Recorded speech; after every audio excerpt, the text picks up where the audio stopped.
তোমার খেলা কিরকম লাগলো? প্রথম ম্যাচ অলওয়েজ শক্ত ম্যাচ যে কোনো টুর্নামেন্টের, আর এতদিন পরে ফুটবল খেলছি, এতদিন পর একটা ম্যাচ হচ্ছে। ফুটবলটা যে ভারতবর্ষে বল গড়ালো, এটাই হচ্ছে আজকে আনন্দের দিন। মোহনবাগান জিতেছে আনন্দ, কিন্তু সবচেয়ে বড় আনন্দ আমি বলবো যে আজকে বলটা গড়ালো এতদিন পর, যেটা নিয়ে এত দিন ধরে হচ্ছিল যে ফুটবল হবে কি হবে না, সেইটা যে ফুটবল শুরু হলো, তার জন্য যারা যারা জড়িত সবাইকে আমি ধন্যবাদ জানাবো যে ফুটবলটা শুরু করার জন্য।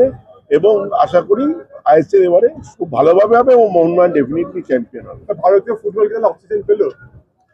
ফুটবল যখন শুরু হলো তখন তো অক্সিজেন পেলো, যেটা নিয়ে এতদিন ধরে চলছিল।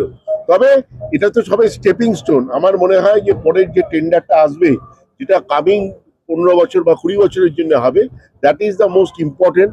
কারণ এইটা তো একটা লেগে, আমাদের স্পন্সার নেই, আমরা সেখানে স্পন্সার প্রচন্ড সমস্যার মধ্যে। তার মধ্যে আমি মুখ্যমন্ত্রীকে ধন্যবাদ জানাবো যে যেভাবে তিনি এগিয়ে এসে আমাদের এই ইনফ্রাস্ট্রাকচার দিলেন নিখরচায়, তার জন্য তাকে ধন্যবাদ জানাবো। এবং সেটা আমাদের খানিকটা শ্বাস প্রশ্বাস। আপনারা জানেন মোহনবাগান একমাত্র ক্লাব যারা কিন্তু প্লেয়ারদের 1 টাকাও কাটেনি। এবারে প্লেয়ারদেরকে আমরা পুরো পেমেন্ট করার চেষ্টা করেছি, সেখানে এইটা আমাদের একটা বড় ইম্পর্টেন্ট সাপোর্ট আমরা পেলাম মুখ্যমন্ত্রীর কাছ থেকে।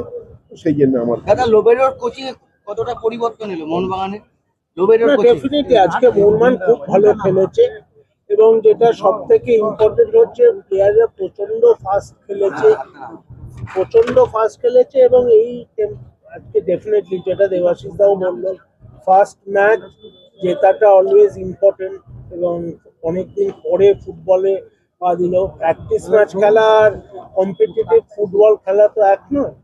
তো তাই জন্য আমরা আশাবাদী যে এবছর চ্যাম্পিয়ন আমরাই হব, এবং যেভাবে টিম খেলছে এবং যে পোটেনশিয়াল আছে টিমটা, আমরা আশাবাদী। রিমিকে কতটা দেখলেন ইমপ্রুভমেন্ট? তিনি ভালো, অনেক রোগা হয়েছে আর প্রচন্ড খাটাখাটনি করে খেলছে। এবং আজকে সব থেকে ইম্পর্টেন্ট কথা হচ্ছে আমাদের কর্নার গুলোর বল অ্যাটলিস্ট উঠে মাথায় হেডের কাছে গেছে, অন্য সময় গড়িয়ে যায়, বছর অন্তত মোহনবাগান আজকে প্রথম ম্যাচটা জেতাটা ইজ ভেরি ইম্পর্টেন্ট ছিল, ভালো সেই জন্য জেতাটা।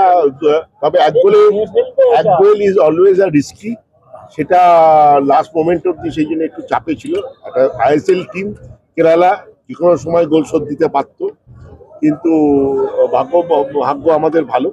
লাস্ট মোমেন্টে সেকেন্ড গোলটা হয়েছে, সেকেন্ড গোল যখন হয়েছে তখন আর খেলা কিছু বাকি নেই। ওদের মানে এটাই ছিল যে কাউন্টার অ্যাটাকে ফুটবল খেলবে, নিচে নেমে এসে কোনো চান্স পেলে উঠবে। তো সেটাকে আজকে আমরা সেকেন্ড হাফটা একটু চাপের হয়েছিল। আজকে একটা ইকো ওখানে ইয়ে হচ্ছে বাংলা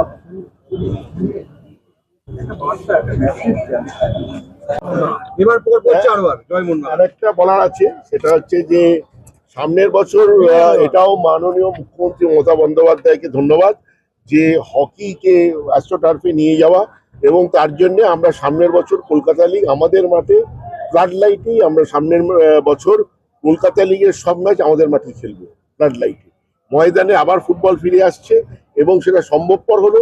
শুধু হকি অ্যাস্ট্রোটার্ফে চলে গেল, ময়দান থেকে মানে ঘেরা মাঠ থেকে সরে গেল, সেটার জন্যই এটা সম্ভবপর হলো।